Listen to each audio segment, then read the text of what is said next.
Hello friends, स्वागत है आपका आपके अपने YouTube channel online education focus पर। दोस्तों, आज की वीडियो में हम देखेंगे 28 फरवरी 2025 संबंधित जितने भी करंट अफेयर क्वेश्चन बन सकते हैं सबको हम इस वीडियो में कवर करेंगे। तो चलिए शुरू करते हैं आज का वीडियो अच्छी लगे तो वीडियो को लाइक करिएगा, शेयर करिएगा, चैनल को सब्सक्राइब करिएगा, बेल आइकन को प्रेस करिएगा। देखिए, फर्स्ट क्वेश्चन है, चंद्रमा के दक्षिणी ध्रुव का पहला विस्तृत भूवैज्ञानिक मानचित्र किस मिशन के डेटा से तैयार किया गया है? A Chandrayaan 2, B Apollo 11, C Chandrayaan 3, D Artemis 1। Right answer है ऑप्शन सी, चंद्रयान 3। देखिए, भारतीय वैज्ञानिकों ने चंद्रयान 3 मिशन के डेटा का उपयोग करके चंद्रमा के दक्षिणी ध्रुव का पहला विस्तृत भूवैज्ञानिक मानचित्र तैयार कर ऐतिहासिक उपलब्धि हासिल की है। यह नया मानचित्र चंद्र सतह की स्थलाकृति, गड्ढों के निर्माण और भूवैज्ञानिक इतिहास के बारे में महत्वपूर्ण जानकारी प्रदान करता है। इस शोध में भौतिक अनुसंधान प्रयोगशाला अहमदाबाद, पंजाब विश्वविद्यालय चंडीगढ़ और इसरो की इलेक्ट्रो ऑप्टिक्स सिस्टम प्रयोगशाला ने सहयोग किया, जिससे चंद्रमा के विकास को समझने में एक बड़ी सफलता मिली। देखिए, अगला प्रश्न है, नासा का एथना मिशन किसका अध्ययन करने के लिए चंद्रमा पर जा रहा है? ए मंगल ग्रह की सतह, बी चंद्रमा की मिट्टी और जल की खोज, सी सौर तूफान, डी पृथ्वी के वायुमंडल। राइट आंसर है ऑप्शन बी, चंद्रमा की मिट्टी और जल की खोज। देखिए, टेक्सास स्थित इंट्यूटिव मशीन की दूसरी चंद्र मिशन एथना जल्द ही अंतरिक्ष में प्रक्षेपित होने के लिए तैयार है। यह मिशन कंपनी की पहली ऐतिहासिक निजी चंद्र लैंडिंग फरवरी 2024 के बाद हो रहा है। एथना चंद्र मिशन की दक्षिणी ध्रुव क्षेत्र में वैज्ञानिक उपकरणों के साथ जाएगा, जहां यह चंद्र मिट्टी की रासायनिक संरचना का अध्ययन करेगा और ऊपरी सतही जल की खोज करेगा। यह नासा के कॉमर्शियल लूनर पेलोड सर्विसेज कार्यक्रम का हिस्सा है, जो निजी क्षेत्र को चंद्र अन्वेषण में शामिल करने के लिए प्रेरित करता है।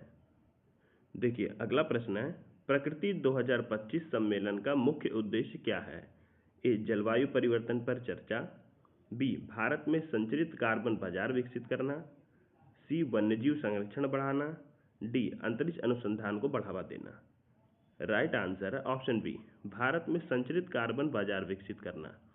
देखिए, नई दिल्ली में 24 से 25 फरवरी 2025 को भारत के पहले अंतर्राष्ट्रीय कार्बन बाजार सम्मेलन प्रकृति 2025 का आयोजन किया गया।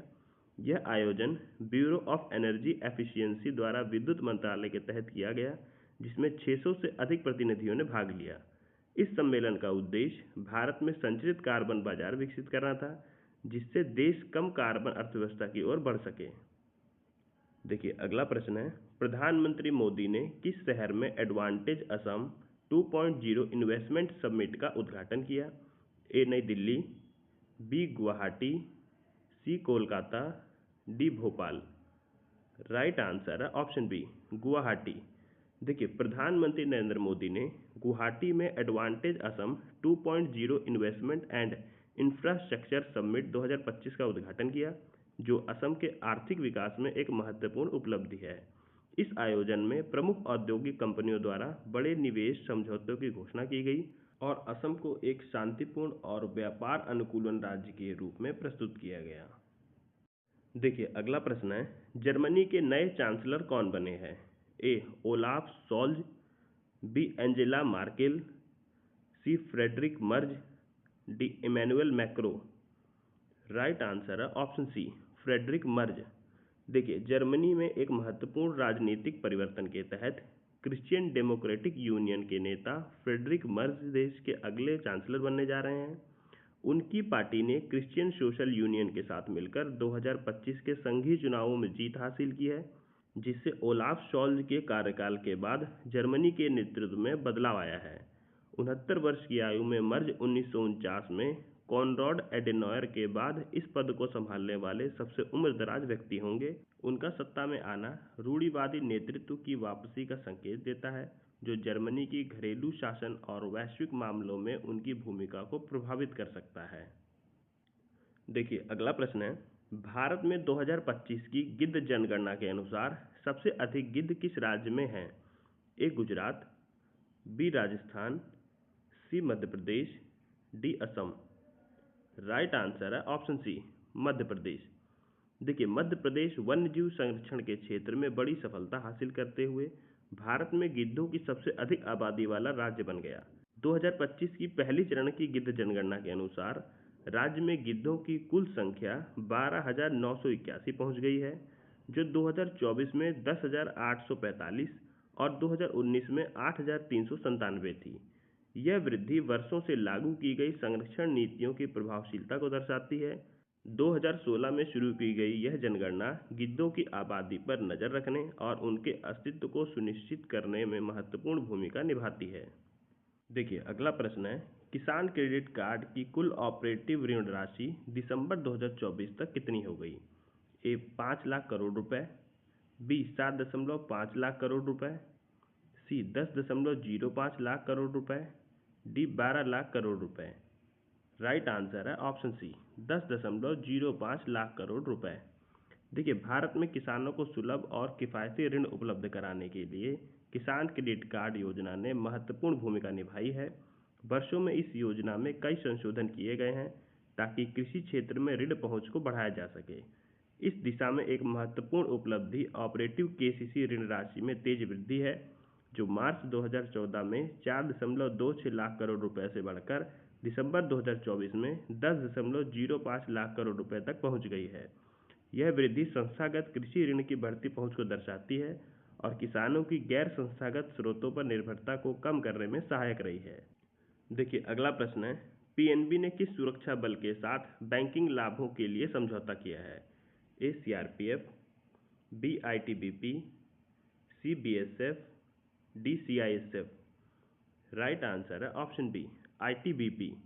देखिए पंजाब नेशनल बैंक ने 11 फरवरी 2025 को भारतीय तिब्बत सीमा पुलिस आईटीबीपी के साथ एक समझौता ज्ञापन एमओयू पर हस्ताक्षर किए, जिसके तहत आईटीबीपी कर्मियों, पेंशनभोगियों और उनके परिवारों को विशेष बैंकिंग सेवाएं और वित्तीय लाभ प्रदान किए जाएंगे।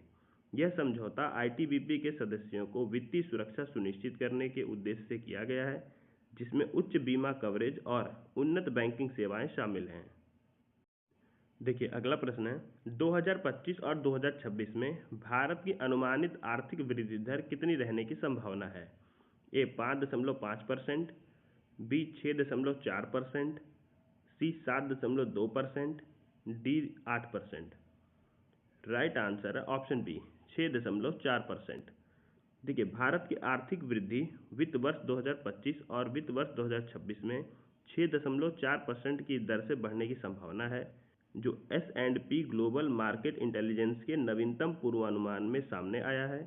यह अनुमान वैश्विक आर्थिक चुनौतियों और घरेलू नीतिगत बदलावों के बावजूद भारत की स्थिर प्रगति को दर्शाता है। यह आंकड़ा भारतीय रिजर्व बैंक के 6.6% के अनुमान के करीब है, लेकिन S&P ग्लोबल रेटिंग्स के पहले के 6.8% के पूर्वानुमानों से थोड़ा कम है।